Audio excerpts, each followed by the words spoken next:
Olá, seja bem-vindo ao meu canal, todos aqueles que têm ouvido para ouvir o que a voz do profeta fala nestes últimos dias para a igreja. Hoje é um quadro diferente, nós vamos reagir a uma pregação do pastor Marcos Feliciano, aquele que hoje também é político, mas é um homem de Deus tremendo, e que ele fala sobre um assunto que o irmão Branham falou todo o seu ministério, que foi muito criticado pelos religiosos de sua época. O irmão Branham fala na literatura Abraão Restaurado que Abraão foi trazido juntamente com Sara para juntos serem jovens de novo, rejuvenescidos pelo poder de Deus para poderem ter o filho da promessa, que é o Isaac. Isso para nós fica óbvio, né? A partir do momento que os reis Abimeleque se sentem atraídos pela beleza de Sara. Uma velha de 90 anos não tem beleza. Mas isso foi motivo de grande perseguição e críticas por parte da celeuma religiosa da época sobre o irmão Branham. Mas o interessante é que no culto do Congresso dos Gideões do ano de 2023, portanto, o ano passado, o pastor Marcos Feliciano fala a mesma coisa que o irmão Branham nas suas mensagens, com riquezas de detalhes, e ele não foi criticado, valendo aí o ditado que o direito e a sociologia também dizem, que é o seguinte: não importa se o que você diz seja verdade, é quem diz. Ok? Então, esse quadro é para reagir a essa mensagem do pastor Marcos Feliciano, e aquilo que eu achar que vai ser interessante para pontuar, eu vou pontuar muito calmamente. Ok? Vamos lá. Esse queixo de concreto. Se você tem uma promessa de Deus, reage, porque a depressão sai quando você crê. O medo, quando chega, manda a fé embora. Mas quando a fé chega, ela amarra o medo e coloca o medo debaixo dos pés. Concorda comigo? Mais um grito de glória a Deus então, para empolgar o velho pregador. Aqui é interessante notar, o irmão Branham falou em várias mensagens dele que o grande problema da igreja era o medo. E ele chega a falar em uma determinada mensagem, que eu não me recordo de cabeça agora, que aquilo que Jó cria, aconteceu. Aquilo que Jó temia, vinha sobre ele. Por quê? Porque nós pensamos em contras. O contrário do branco é o preto. O contrário do bem é o mal. O contrário da verdade é a mentira. Mas veja, Deus não trabalha com contras, não há contras nos atributos de Deus, e eu não quero entrar nisso agora, isso é para outra. Mas o medo é uma fé pervertida. Por isso que 365 vezes na Bíblia Sagrada, Deus, para cada dia do teu ano, 364 vezes, Deus diz: não temas. Porque é uma maneira de crer, e aquilo que tu crer com o teu coração, e a pessoa crê tanto naquilo com o coração que o sistema nervoso dela, ela está crendo de uma maneira pervertida. Não faça isso, não tenha medo, porque barra as suas bênçãos e vai trazer aquilo que você mais teme sobre você. Vamos continuar aqui com o que o pastor Marcos Feliciano fala. Israel é a nação dos milagres, a estéril vai ser mãe. E quando Deus vai fazer Sara dar à luz a um filho, pastor Gilmar, Deus tem que mexer na biologia dela e de Abrão, porque Abrão já era velho, estava amortecido, e a Bíblia diz que já haviam terminado os dias do ciclo menstrual de Sara. E aí quem conhece os mistérios de Deus vai se lembrar que um dia Deus chamou Abraão no meio do deserto e disse: você vai me dar um sacrifício agora. E Abraão pegou um novilho para dar o sacrifício a Deus, e ele não conseguia sequer pegar os pedaços do novilho com rapidez. Ele partiu o novilho em vários pedaços, estava velho. A Bíblia diz que ele ia, pegava um pedaço de carne e colocava no altar. Aí ele voltava para pegar o... Observem essa dramatização que o irmão Branham falava. Observe como ele explora esse momento de Abraão, como esclarece muita coisa. Quando um homem prega debaixo da unção, é algo tremendo. Observe o que ele diz. O outro demorou tanto que os urubus, as aves de rapina, começaram a voar em cima do altar para roubar dele o sacrifício. E ele tinha que se dividir entre colocar o sacrifício e enxotar as aves de rapina. Ele fez um trabalho tão forçado que a Bíblia Sagrada vai dizer que Abraão de repente olhou e viu o vento. Como é que alguém vê o vento? Ele viu o vento, a Bíblia diz que ele piscou o olho, olhou, e ele viu uma tocha de fogo passando perto dele, e ele desmaiou no chão. Alguém pensa que isso aqui são coisas sobrenaturais? Aqui não é. Abraão deixou a sua glicose ir a zero. Ele perdeu toda a força que tinha de fazer aquele sacrifício, de enxotar as aves, já estava velho. Acabou toda a força nele, ele desmaiou de verdade. Deus levou o velho ao esgotamento. Tem que parar aqui porque ele levou totalmente para o lado natural, quando na verdade nós sabemos, pelo exemplo que o irmão Branda dá em outras literaturas, que o negócio, quando Deus faz um negócio com alguém naquela época, era colocado as bandas de cada animal na frente do outro, metade desse animal e metade era na frente, metade era aqui e metade era aqui. E eu quero fazer o contrato, estava aqui, e o outro estava aqui. E quando o acordo era passado, o fogo era passado pela mão de quem comprava ou por quem vendia entre as bandas até queimar tudo. Mas Abraão viu o fogo e o vento passar e aquilo selou, aquilo foi o acordo, aquilo foi a oferta aceita por Deus. Porque quando Deus te dá uma promessa, antes dele cumprir essa promessa, ele te prova, te testa e te prepara. Porque não adianta ele te dar, vamos ser totalmente materialistas aqui, R$1 milhão, se você não tem preparação mental, não tem estrutura para você poder suportar e saber gerir e administrar e psicológico. Então o que Abraão viu foi justamente no momento do seu limite, Deus ratificando, assinando, concordando com aquilo que ele disse. Não foi porque Abraão, sua glicose baixou não, mas a mensagem pode ser levada por esse lado, mas nós sabemos que não foi. Foi o Ruach Kadoshim, o Espírito de Deus, que estava ali selando aquele contrato com o velho, por enquanto, Abraão. Vamos lá, vamos prosseguir. Físico, para ninguém ter dúvida de que o milagre não tinha sido Deus que fez. Aí Deus, enquanto Abraão estava dormindo, foi lá e fez um milagre nele. Um milagre que só acredita quem é doido igual a mim. Deus mexeu no metabolismo dele. Deus mexeu no relógio biológico de Abraão. Deus rejuvenesceu Abraão. Tanto que ele acorda de noite e volta para casa, porque Sara devia ser meia Juma Marruá, brava que só.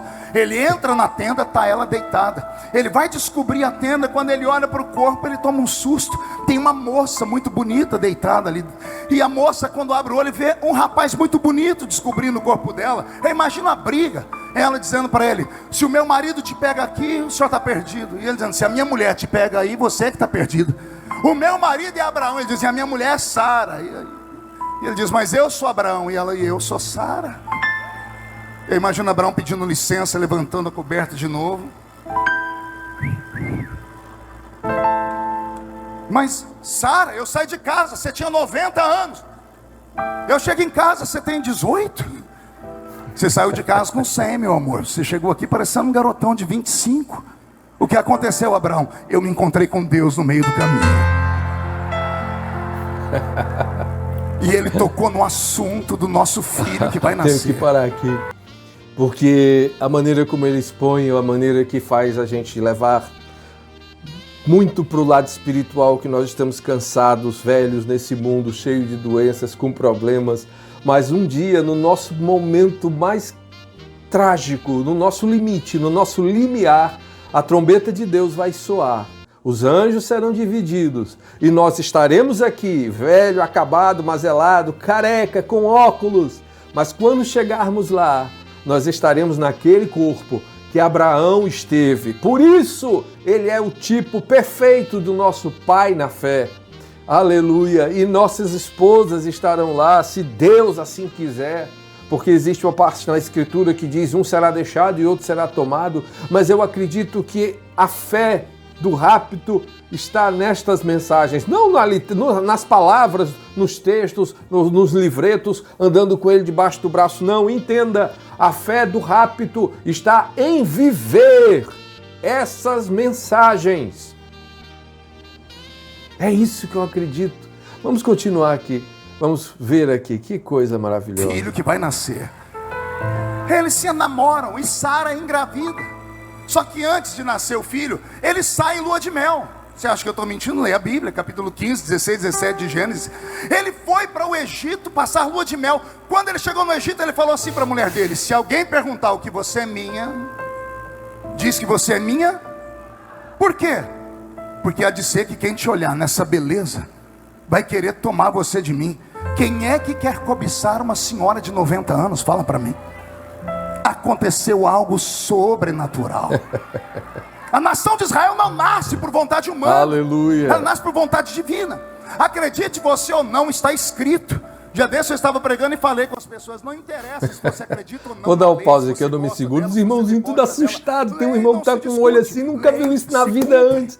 Está batendo palma, mas mal sabe ele que, com certeza, o pastor Marcos Feliciano, nas pesquisas dele, anda lendo as literaturas e as mensagens do irmão Brana, como muitos pregadores fazem por aí, mas não absorvem. Graças a Deus, nessa passagem, pelo menos, ele absorveu, mas só que ele não tem coragem de dizer que isso foi primeiramente pregado pelo irmão Brana nas igrejas evangélicas ocidentais, não é? Que coisa gloriosa. Vamos lá. As pessoas, não interessa se você acredita ou não na lei, se você gosta dela, se você debocha dela. Lei não se discute, lei se cumpre. Se não quiser cumprir, vai pagar o preço por ela. Mas lei é essa. Aleluia. Aleluia, aleluia. Muito bom, muito bom, muito bom. Então, irmãos, falando sobre esse aspecto da fé de Abraão, da perfeição de Abraão, e como Abraão era perfeito. Abraão anda na minha presença e ser perfeito. E Abraão foi justificado pela fé e muitos dizem, mas ele mentiu. Ele deu sua esposa para outro homem, ele mentiu, ele não foi digno e ainda assim eu quero que você entenda uma coisa. Você, meu amado, que está ouvindo, vamos colocar agora, você tem ouvidos para ouvir a voz do Espírito de Deus. Você pega o óculos agora do profeta, que são as mensagens, as orientações. Pega a Bíblia e procura ler. Porque se você tiver o óculos, tiver a Bíblia e a literatura, mas não souber ler, e eu não estou falando, meu irmão, secularmente, eu estou falando espiritualmente, como o irmão Brana muitas vezes falava, olhe nas entrelinhas. Abraão restaurado, é justamente a mensagem que ele fala isso. Olhe dentro da inspiração, nas entrelinhas. Você vai ver que ao ler a palavra de Deus, você tem que ter 2 ou 3 regras básicas. Primeiro, Deus não mente. Segundo, Deus é fiel, absolutamente fiel. Terceiro, Deus não erra. Deus não erra. Então a palavra de Deus diz o seguinte, e Deus é perfeito. O que ele diz no início, ele tem que dizer no final. Então Deus diz assim, Abraão anda na minha presença e ser perfeito. Imediatamente nós, carregados de denominacionalismo, carregados de religiosidade, nós pensamos o seguinte, Abraão foi perfeito, nunca mais errou, nunca mais tropeçou, nunca mais disse um palavrão, nunca mais fraquejou. Não. Mas o perfeito para Deus não é quem não erra, não é quem faz tudo certo. E é isso que tem que ser atentado em você, meu irmão, minha irmã, na mensagem. O perfeito para Deus é aquele que, segundo Tiago, domina a sua língua.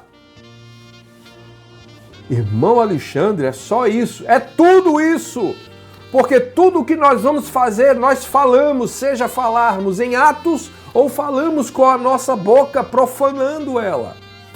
Por isso Cristo, em Mateus capítulo 5, a única coisa que ele praticamente criticou foi, na verdade vos digo, que aquele toda palavra vã que o homem disser, ele dará conta no dia do juízo. Então veja, você só vai poder usar a fé perfeita se você for um homem perfeito. O que é um homem perfeito para Deus? Aquele que não erra, que domina a sua língua. Aí você estará sendo perfeito para Deus. Por isso, quando Deus fala para Abraão, onde está Sara? Está na tenda. Pois daqui a algum tempo, nesse mesmo tempo, o tempo das mulheres, Sara terá um filho. A palavra de Deus diz que Sara riu e disse, acaso eu posso ter um filho, sendo eu velha, sentir prazer com meu Senhor? Mas, se você pegar um pouco depois, Deus fala para Abraão, Abraão, tu terás um filho. Abraão baixa a cabeça, ri, mas diz, quando, Senhor? Vê a diferença, irmão e irmã? Então, espero que esse breve, e eu espero ter muitos outros quadros desses, porque realmente eu me satisfiz. Hoje, português está acabado. Hoje eu me satisfiz, me alegrei bastante nisso hoje. Eu espero ter. Nos abençoe, ore por nós. Se quiser ser um apoiador do canal, se inscreva e ore por nós. Tá certo? Estamos organizando o canal com calma, mas vai dar tudo certo em nome de Jesus. Amém. O Ministério A Voz da Graça no Entardecer é um ministério independente que tem uma visão de evangelismo e discipulado totalmente dinâmica, mas plenamente de acordo com a Bíblia Sagrada e orientações do profeta. E por ser independente e pessoal, carece de materiais. Se quiser ser um apoiador deste canal, seja bem-vindo. Ore por nós para que mais almas sejam alcançadas e vídeos sejam feitos. Deus vos abençoe.